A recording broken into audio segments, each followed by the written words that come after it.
নমস্কাৰ বন্ধুসকল, কেনে আছে? কালি এটা বহুত দুখৰ দিন। আপোনালোকে গম পাইছে চাগে মই কিহৰ ওপৰত ক'বলৈ গৈছোঁ। আৰু যিসকলে গম পোৱা নাই, ভিডিঅ'টো শেষলৈকে চাবা, গম পাবা। প্ৰিয়া ৰেড্ডি নামৰ এজনী ছোৱালী, তেওঁ পশু চিকিৎসক আছিল। সেইদিনাও তেওঁ চিকিৎসালয়খনলৈ বুলি স্কুটিখন লৈ ঘৰৰ পৰা ওলাই গৈছিল। কিন্তু তেওঁ স্কুটিখন হঠাৎ বেয়া হৈছিল। টোল প্লাজা নামৰ ঠাইখনত তেওঁ স্কুটিখন পাৰ্কিং কৰি চিকিৎসালয়খনলৈ গুচি গ'ল। কিন্তু তাৰ পিছতে নামি আহিল তেওঁৰ জীৱনলৈ এটা ঘোৰ অন্ধকাৰ ৰাতি। চিকিৎসালয়খনৰ পৰা ঘূৰি আহি স্কুটিখনৰ ওচৰ পাই দেখে তেওঁ স্কুটিখন পামচাৰ হৈ আছিল। আৰু তেতিয়া তেওঁ বহুত ভয় খাইছিল আৰু ভনীয়েকলে ফোন লগালে। ভনীয়েকক ক'লে যে মোৰ স্কুটিখন টোল প্লাজাৰ নামৰ ঠাইখনত পামচাৰ হৈ আছে, তহঁতি ঘৰৰ পৰা কোনোবা আহ।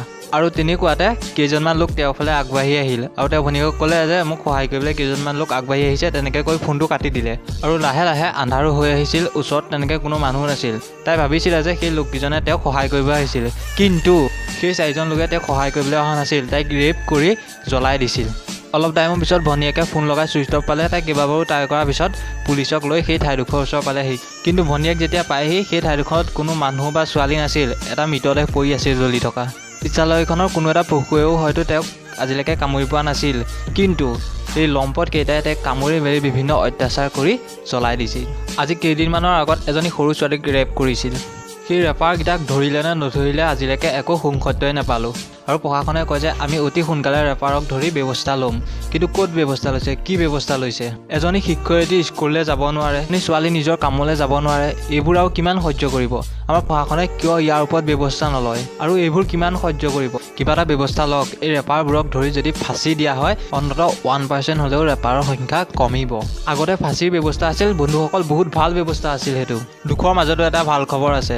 আজি 4টা ৰেপাৰক ধৰিলে। এই লম্পট কেইটাৰ বয়স বেছি নাছিল, 15ৰ পৰা 20 বছৰৰ ভিতৰত আছিল। এই পাখণ্ডকেইটাই যেনেকৈ প্ৰিয়া ৰেড্ডিক জ্বলাই দিছিল, প্ৰিয়া ৰেড্ডিৰ মাকেও এই পাখণ্ডকেইটাক জ্বলাই দিব লাগে বুলি মন্তব্য কৰিছে। প্ৰিয়া ৰেড্ডিৰ হৈ অমৃতা গগৈয়ে কেইটামান কথা কৈছে। অমৃতা বাৰ এই কথাকেইটাই ভিডিঅ'টো সামৰণি মাৰিছোঁ। আৰু অমৃতা বাৰ এই ভিডিঅ' ক্লিপটো চাই লওকচোন।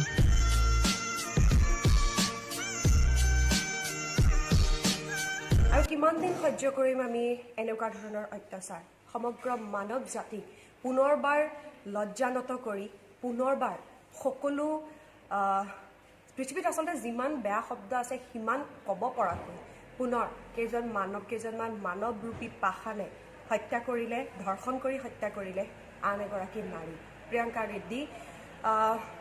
বহুত সপোন লৈ চিকিৎসক প্ৰিয়ংকা ৰেড্ডি, যাৰ কোনো দুখ নাছিল, যি মাত্ৰ বিচাৰিছিল নিজৰ এখন পৃথিৱী। সেইকাৰণে হয়তো ৰাতি 9 বজাত ঘূৰি আহিছিল স্কুটিৰে, কিন্তু ভবা নাছিল যে শিক্ষাগত অৰ্হতাৰে শিক্ষিত যুৱতীগৰাকীয়ে কেতিয়াও ভবা নাছিল যে এনেকুৱা পাষাণ, এনেকুৱা অসুৰ, এনেকুৱা বৰ্বৰ মানুহৰ হাতত জীৱনৰ গতি স্তব্ধ হৈ পৰিব। গতিকে প্ৰিয়ংকাৰ আত্মাই চিৰশান্তি লাভ কৰক আৰু এনেকুৱা ঘটনা পুনৰবাৰ নহওক। কিন্তু এই কথা আমি আগত বহুবাৰ কৈছোঁ যে এনেকুৱা ঘটনা আৰু পুনৰবাৰ নহওক, আৰু বাৰে বাৰে হৈয়ে আছে। আমি চাই আছোঁ, বাৰে বাৰে আমি খালি আত্মাই চিৰশান্তি লাভ কৰক, ৰেষ্ট ইন পিচ কৈ আছোঁ, কিন্তু আমি কেতিয়ালৈকে কৈ থাকিম?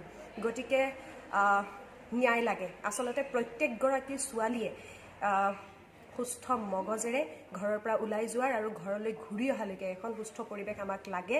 গতিকে ধৰ্ষণকাৰীসকলক নাজানো মই কিমান দূৰ শুদ্ধ বা অশুদ্ধ, কিন্তু মোৰ কথা মতে ধৰ্ষণকাৰীসকলক জীৱন্তে ৰাইজৰ হাতত গতাই দিব লাগে, যাতে দ্বিতীয়বাৰ এনেকুৱা কাম কোনোবাই কৰাৰ আগত এবাৰ তেওঁলোকলৈ মনত পৰে।